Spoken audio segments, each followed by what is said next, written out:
Assalamualaikum warahmatullahi wabarakatuh. Perkenalkan, nama saya Muhammad Raffi Setideka Putra, NPM 27244 dari Teknik Elektro Universitas Siliwangi. Kali ini saya akan membahas bab gravitasi dengan subbab black hole. Pertama-tama kita harus mengetahui dulu apa itu gravitasi, karena black hole ini sangat berkaitan erat dengan gravitasi. Jadi gravitasi itu ada dua definisinya, ada dua versi. Menurut Newton, gaya tarik gravitasi yang bekerja antara dua benda sebanding dengan massa masing-masing benda dan berbanding terbalik dengan kuadrat jarak kedua benda. Sedangkan menurut Einstein, gravitasi merupakan konsekuensi kenyataan massa mendistorsi ruang waktu sehingga akan melengkung. Jadi definisi Newton ini lebih ke gaya tarik menarik antara dua benda yang memiliki massa, sedangkan menurut Einstein gravitasi itu konsekuensi dari kelengkungan ruang dan waktu yang disebabkan oleh benda bermassa. Begitu. Selanjutnya, apa itu black hole? Di akhir masa hidupnya, bintang akan mengerut karena gaya gravitasi antar materi penyusun bintang menjadi lebih kuat daripada gaya akibat tekanan radiasi dari dalam, sehingga energi potensial benda yang berada di permukaan bintang makin kecil. Pada saat bintang masih hidup, kedua gaya tersebut sama besar sehingga bentuk dan ukuran bintang stabil. Dengan berakhirnya reaksi nuklir di dalam bintang, maka tekanan radiasi menurun drastis. Black hole adalah bagian dari ruang waktu yang merupakan gravitasi paling kuat, yang bahkan cahaya sekalipun tidak bisa kabur. Jadi, black hole ini terbentuk ketika ada suatu bintang yang sudah kehabisan bahan bakarnya. Karena dia kehabisan bahan bakarnya, maka nggak ada lagi pembakaran kan, energinya akan habis dan bintang itu akan runtuh oleh gravitasinya sendiri, membentuk menjadi kecil karena ukuran dan massanya yang tidak seimbang. Yang ukurannya kan kecil banget, sedangkan massanya itu sangat besar ya. Jadi gravitasinya juga sangat besar dan menarik apapun yang ada di sekelilingnya. Bahkan cahaya pun gak bisa kabur kan, seperti tadi disebutkan. Energi potensial benda bermassa M yang berada di permukaan bintang adalah U sama dengan min G besar dikali M besar dikali M kecil per R. Dengan G itu adalah konstanta gravitasi ya, yang kita ketahui nilainya 6,67 dikali 10 pangkat min 11. M besar itu adalah massa bintangnya, M kecil adalah massa bendanya, dan R adalah jari-jari bintangnya. Terus dari mana sih kita dapat rumus ini? Dari mana asal-usulnya? Nah, itu akan saya jelaskan lewat kertas saja. Oke, jadi dari mana asal-usul rumus energi potensial gravitasi?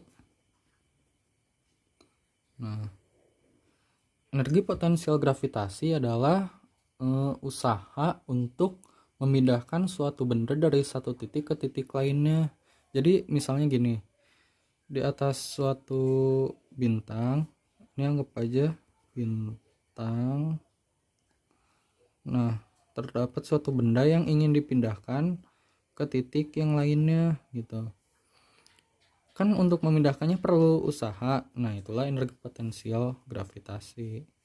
Terus rumusnya apa? Jadi gini rumusnya. Energi potensial gravitasi sama dengan min F dikali R.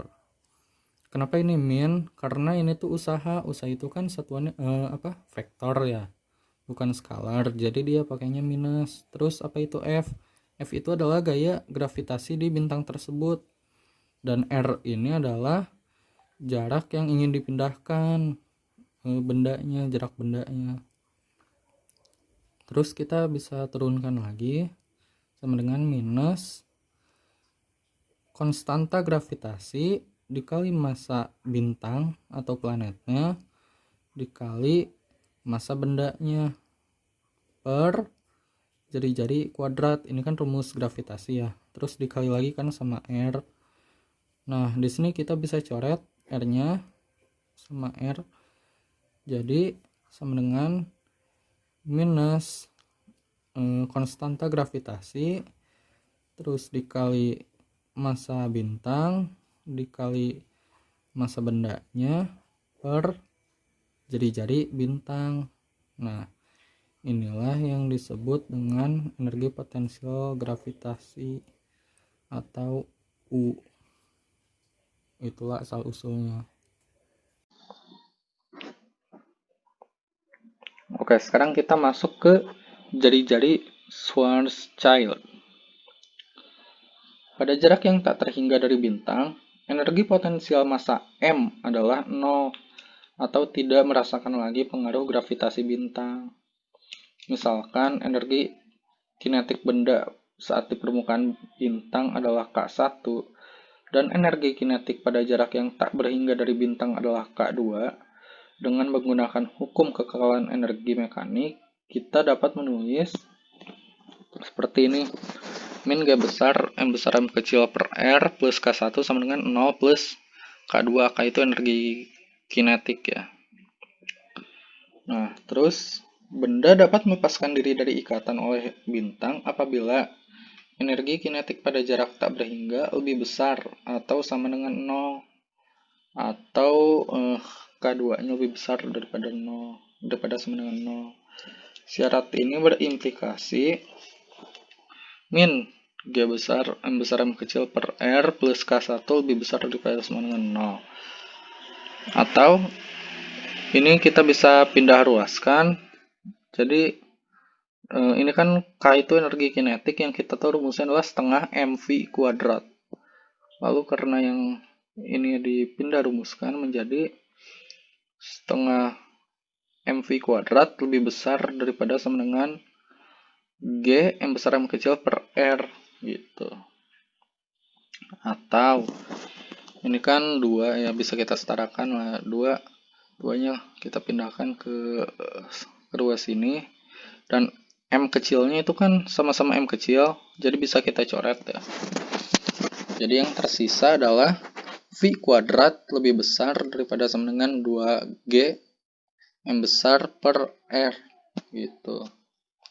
Nah, laju terbesar di alam semesta adalah laju cahaya, jadi tidak akan ada benda yang dapat lepas dari permukaan bintang jika terpenuhi 2G M besar per R lebih besar daripada C kuadrat.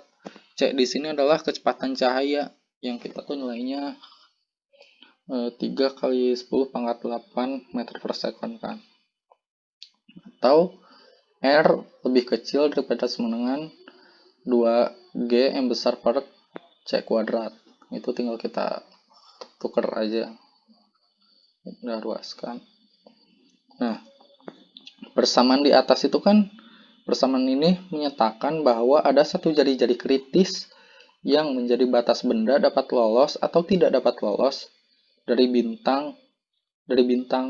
Jari-jari kritis tersebut adalah RSC lebih kecil daripada sama dengan 2G M besar per C kuadrat.